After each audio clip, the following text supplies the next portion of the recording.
Assalamualaikum warahmatullahi wabarakatuh. Kami dari kelompok 6 akan menjelaskan tentang penyederhanaan dan strategi pembalikan. Anggota dari kelompok 6 itu sendiri yaitu Asa Imalia Zahra, Faten Nur Sidik, Muhammad At-Torik Okadiksi, Salsabila Humaira, dan Febri Syabudi.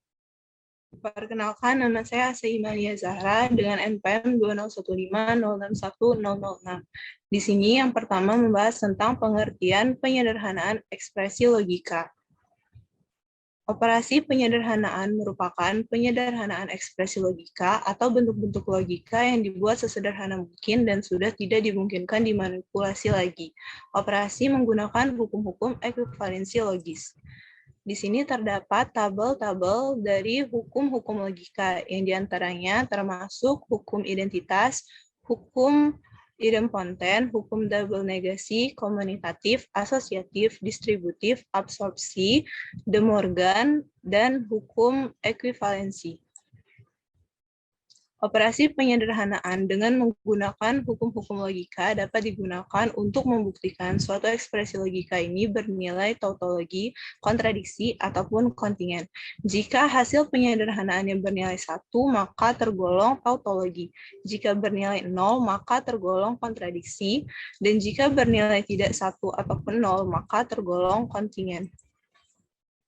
Terdapat contoh soal di mana ada ekspresi logika yaitu A biimplikasi B dan A tutup kurung biimplikasi B, di mana mengubah tanda dari biimplikasi menjadi dalam kurung negasi A atau B tutup kurung dan A tutup kurung biimplikasi B. Lalu mengubah tanda biimplikasi kembali sehingga ekspresinya menjadi negasi dalam kurung negasi A atau B tutup kurung dan A tutup kurung atau B. Lalu selanjutnya menggunakan hukum negasi ganda dan hukum De Morgan sehingga menjadi dalam kurung A dan negasi B tutup kurung atau negasi A tutup kurung atau B. Lalu menggunakan hukum distributif untuk menyederhanakan ekspresi yang di dalam kurung siku sehingga menjadi dalam kurung A atau negasi A tutup kurung dan dalam kurung negasi B atau negasi A tutup kurung atau B. Lalu selanjutnya menyederhanakan ekspresi A atau negasi A menggunakan hukum idempoten sehingga menjadi dalam kurung 1 dan dalam kurung negasi A atau negasi B tutup kurung atau B. Lalu selanjutnya menggunakan hukum identitas sehingga ekspresinya menjadi negasi A atau negasi B atau B. Lalu menyederhanakan dengan menggunakan hukum asosiatif sehingga menjadi negasi A atau negasi B atau B. Lalu menyederhanakan ekspresi negasi B atau B menggunakan hukum idempoten sehingga ekspresinya menjadi negasi A atau 1. Dan yang terakhir menggunakan hukum identitas sehingga ekspresinya menjadi 1. Karena hasil akhirnya itu adalah 1, maka ekspresi logika tersebut merupakan tautologi. Dalam proses penyederhanaan ekspresi logika dilakukan dengan mengubah perangkai implikasi dan biimplikasi yang diganti dengan perangkai dasar, konjungsi, disjungsi, dan juga negasi. Di sini ada contoh sederhana di mana terdapat negasi A, implikasi dari negasi dalam kurung A, implikasi dari negasi B. Yang pertama adalah mengubah tanda implikasi sehingga menjadi negasi A atau negasi dalam kurung A negasi implikasi dari negasi B. Sehingga selanjutnya menggunakan hukum De Morgan sehingga menjadi negasi dalam kurung negasi A atau negasi dalam kurung negasi A dan negasi B. Lalu menggunakan hukum negasi ganda sehingga untuk dikalikan ke dalam itu negasi A atau negasi dalam kurung A dan B menggunakan hukum negasi ganda sehingga mendapatkan hasil A atau dalam kurung A dan B. Lalu terakhir adalah menggunakan hukum absorpsi sehingga hasil akhirnya adalah A.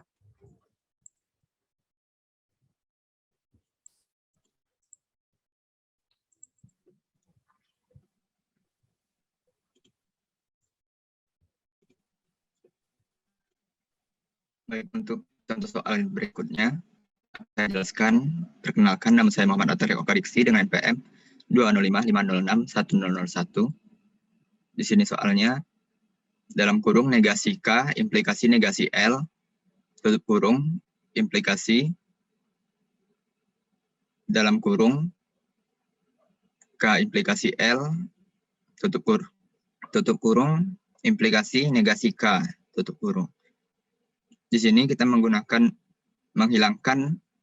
tanda implikasinya terlebih dahulu, menggunakan hukum berikut ini. Kemudian,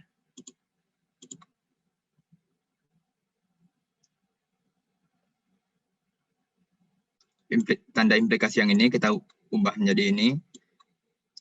Selanjutnya, implikasi yang di sini kita ubah menjadi seperti ini. Kemudian, implikasi yang ini kita ubah lagi menjadi seperti ini. Setelah itu, kita masukkan tanda negasi yang di luar kurung ke dalam menggunakan hukum De Morgan. Jadi hasilnya seperti ini. Kemudian menggunakan hukum komutatif sehingga hasilnya seperti ini.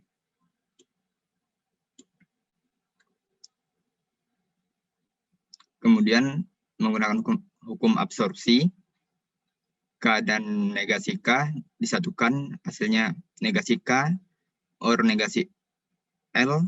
Kemudian menggunakan hukum komutatif, hasilnya akan seperti ini. Kemudian menggunakan hukum asosiatif sehingga yang ini dan yang ini bisa terpisah. Dan kemudian menggunakan hukum absorpsi sehingga negasi K dan negasi L dapat digabung sehingga terjadilah bentuk paling sederhana adalah bentuk berikut ini. Kemudian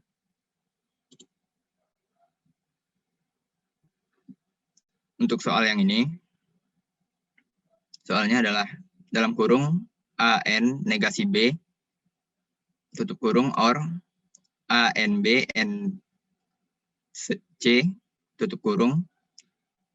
Karena ini merupakan ada 3 variabel, jadi harus kita pisahkan dulu dengan menambahkan kurung di sekitaran B dan C berikut ini. Kemudian menggunakan hukum distributif, yaitu A or yang ini kita anggap A, kemudian yang ini kita anggap A juga, yang ini B, dan yang ini C. Sehingga A kita keluarkan ke sini, B dan C digabung ke sini. Kemudian yang ini kita pisahkan menggunakan hukum distributif lagi. Maka terbentuklah seperti ini. Kemudian yang ini, karena negasi B or B sama dengan 1, jadi kita menggunakan hukum tautologi.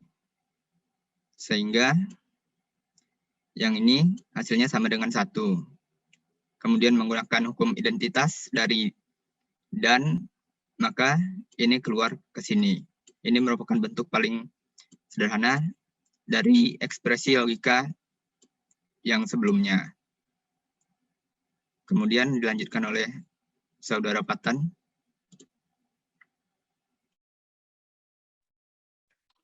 Baik, selanjutnya akan saya lanjutkan. Sebelumnya izin memperkenalkan diri dulu. Nama saya Fathanul Sidik dengan NPM 20150611039. Di sini saya akan menjelaskan tentang strategi pembalikan dan konsistensi. Pengertian strategi pembalikan.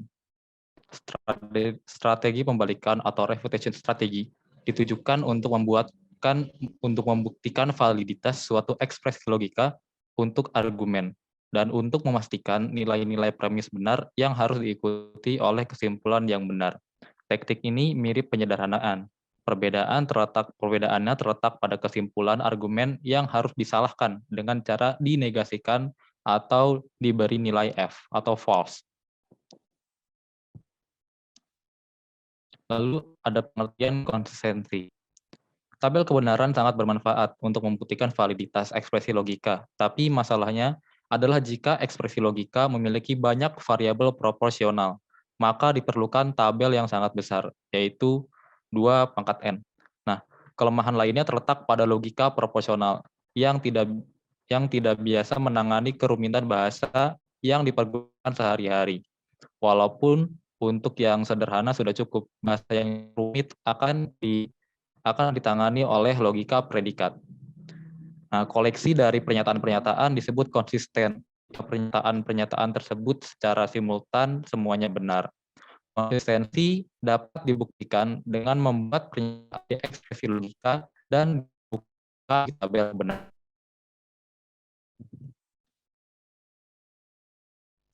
Di sini terdapat contoh soal Andronikus akan mandi jika Kevin mandi.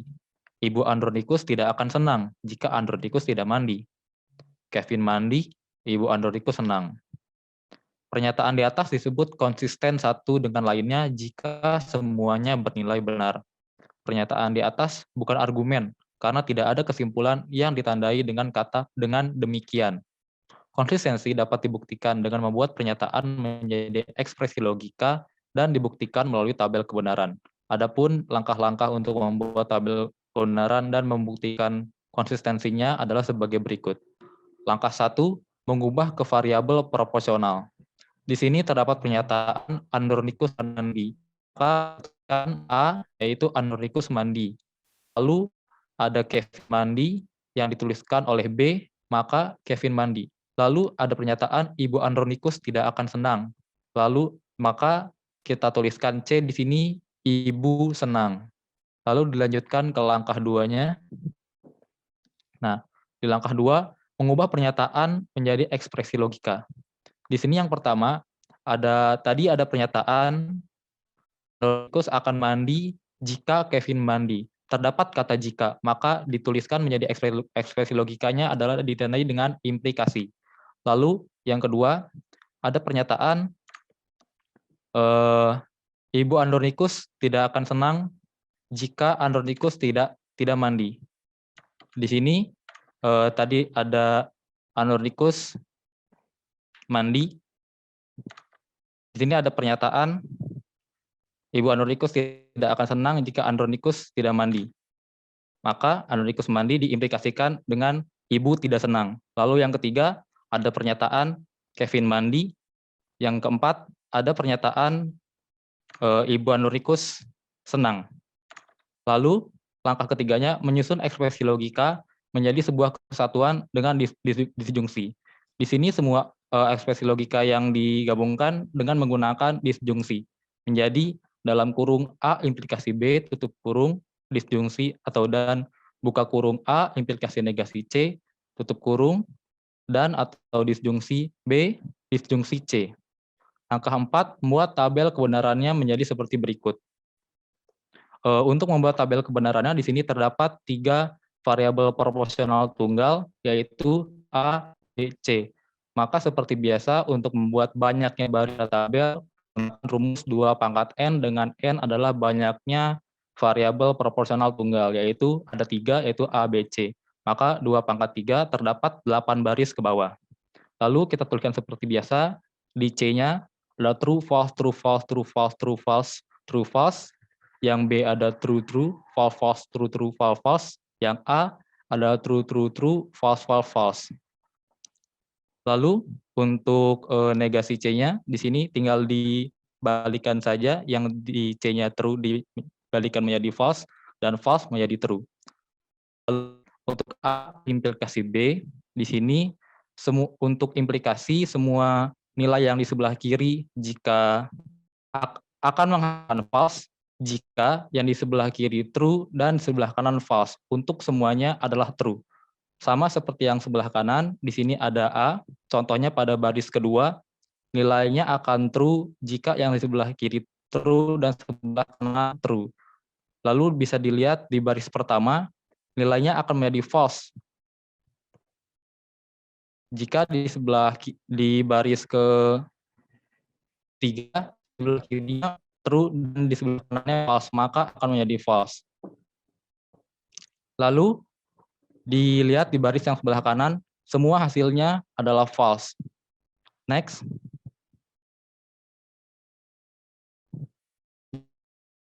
Kumpulan pernyataan tersebut tidak konsisten karena hasil dari yang di baris sebelah kanannya semuanya adalah false. Konsistensi juga dapat diterapkan pada argumen yang premisnya harus bernilai true, sehingga hasilnya juga harus true. Oleh karena itu, argumen dapat disebut valid. Untuk materi selanjutnya akan dijelaskan oleh Salsabila Humaira. Sebelumnya, izin memperkenalkan diri, nama saya Salsabila Humaira dengan NPM 2015061040. Di sini saya akan menjelaskan tentang operasi strategi pembalikan. Strategi pembalikan dilakukan dengan cara menyalahkan kesimpulan dari argumen, yaitu dengan cara menegasikan kesimpulan atau memberi nilai false pada kesimpulannya. Argumen disebut valid jika premis-premis benar dan kesimpulan benar agar argumen juga benar, sehingga dapat dikatakan kalau argumen tersebut benar-benar valid. Dengan strategi pembalikan ini akan ada perlawanan dari kesimpulan yang tidak cocok dengan premis-premis atau tidak konsisten. Oleh karena itu, premis-premis bernilai true, sedangkan kesimpulan bernilai false.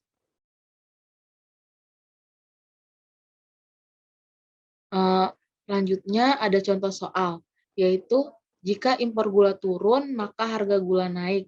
Jika harga gula naik, maka pabrik gula senang.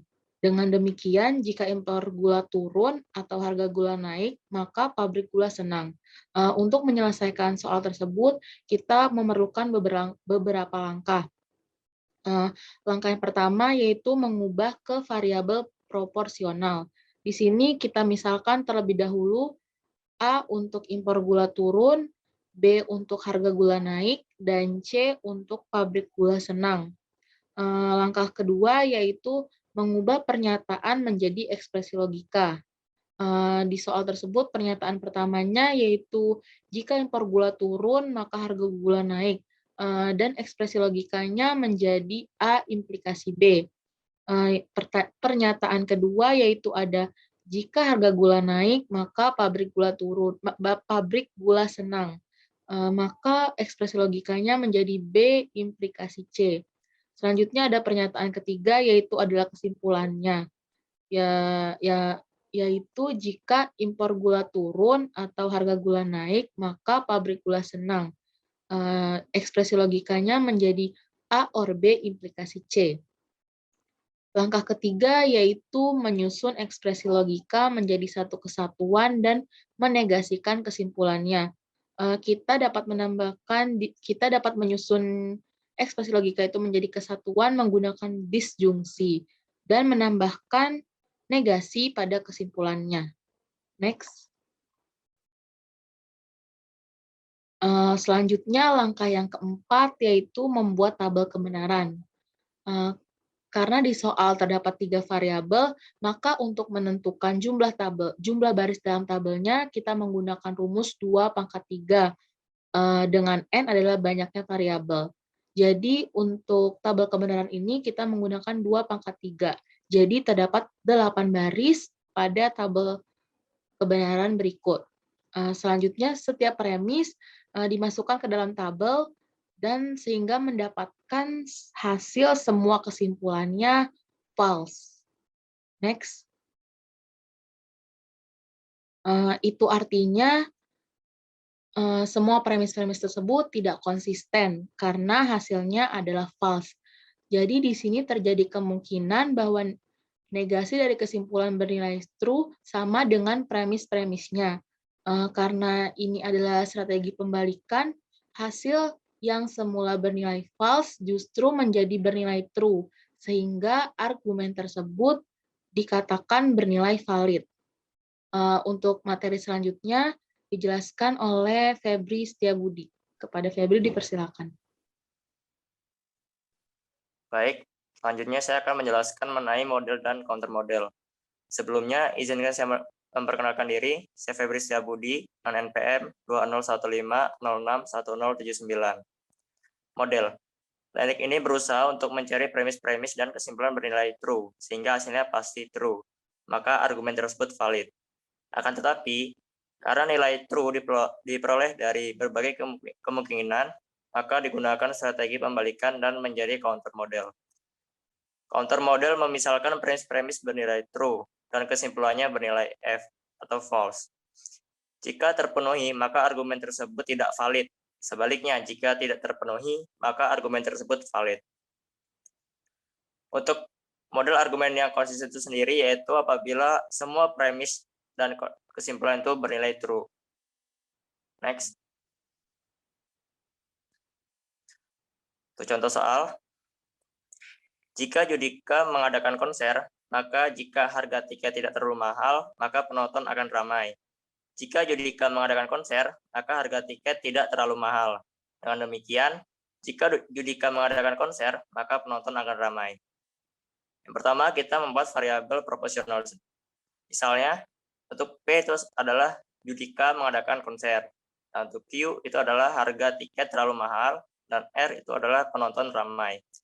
Maka ekspresi logikanya yaitu untuk premis pertama, yaitu P implikasi dalam kurung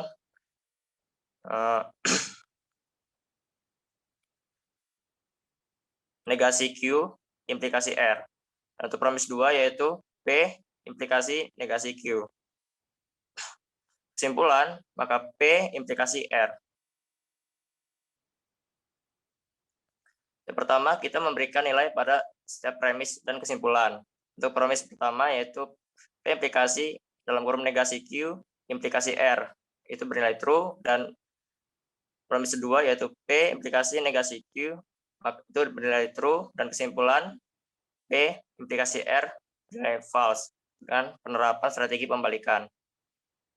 Yang langkah kedua yaitu mengecek kesimpulan.